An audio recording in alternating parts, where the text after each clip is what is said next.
کہ اگر گناہ کرنا ہے تو اللہ کی زمین سے نکل جاؤ. جی، یہ آپ کی بارگاہ میں ایک شخص نے گناہوں کی بات ذکر کی کہ گناہوں کی عادت مجھ سے نہیں چھوٹتی. تو کوئی عمل ہے کہ میں گناہ بھی کرتا رہوں اور مقبول بارگاہ بھی رہوں؟ آپ نے فرمایا آپ نے 6 چیزیں بیان فرمائی. نمبر 1 کہ اس کا رزق کھانا چھوڑ دو اور پھر جتنے چاہے گناہ کرو.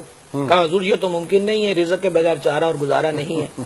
فرمایا پھر اس طرح کرو، اس کی مملکت سے نکل جاؤ. جب اس سلطنت سے نکل کے جہاں چاہو کسی اور کی سلطنت میں گناہ کر لو. عرض کی میں جدھر بھی جاؤں اسی کا راج ہے، اسی کی حکومت ہے، اسی کی سلطنت ہے.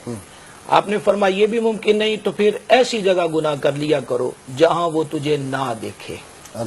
اس نے عرض کی حضور یہ کیسے ممکن ہے؟ وہ علیم بذات صدور ہے، وہ دلوں کے بھید بھی جانتا ہے، تو اس سے چھپ کر کہاں گناہ ہو سکتے ہیں؟ فرمایا اچھا پھر اس طرح کرو کہ جب موت کا وقت آ جائے اور حضرت ملک الموت علیہ السلام تمہارے قریب آ جائیں تو ان سے کہنا کہ چونکہ میری زندگی گناہوں میں بسر ہو گئی اور توبہ کا وقت نہیں ملا تو مجھے چند لمحے توبہ کے لیے بخش دیجئے.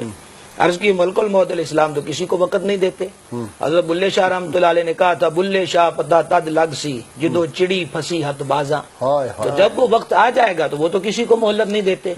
فرمایا اچھا وہ مہلت دیں گے تو پھر 5ویں نمبر پر یہ کرنا کہ قبر میں نکیرین آتے ہیں جو بڑے تلخ انداز میں سوالات کرتے ہیں، تم انہیں قبر ہی میں نہ آنے دینا.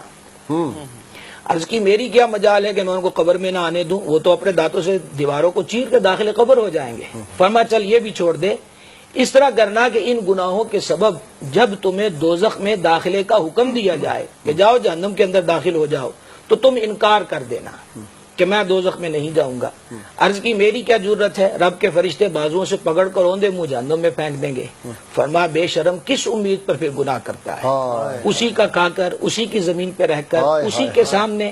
اور جب یہ بھی پتا ہے کہ توبہ کے لیے ملک الموت مہلت نہیں دیں گے اور یہ بھی خبر ہے کہ کرخت لہجے میں سوال ہوگا اور جب یہ بھی پتا ہے کہ ٹھکانہ دوزخ ہے اور بچنے کی صورت کوئی نہیں ہے. علامہ صاحب ملک الموت